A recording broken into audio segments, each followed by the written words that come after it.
mabuting balita ng Panginoon ayon kay San Lucas.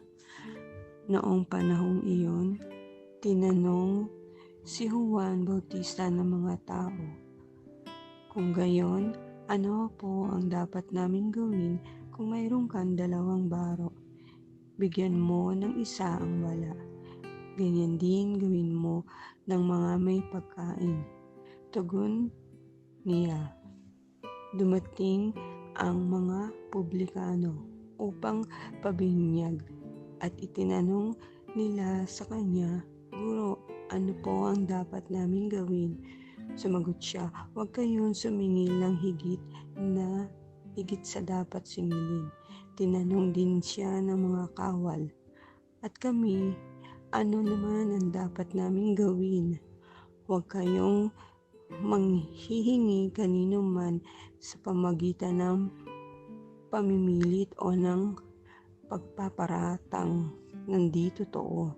Masyan kayo sa inyong sahod," sagot niya. Naghahari sa mga tao ang pananabik sa pagdating ng Mesiyas at ang akala ng marami si Juan ang kanilang hinihintay. Kaya't sinabi ni Juan sa kanila, "Binibinggigan ko kayo sa tubig, ngunit ang darating na kasunod ko ang magbibinyag sa inyo sa Espiritu Santo at sa apoy.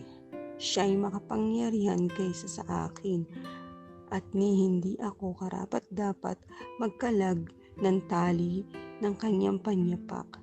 Hawak niya ang kanyang kalaykay upang alisin ang dayami.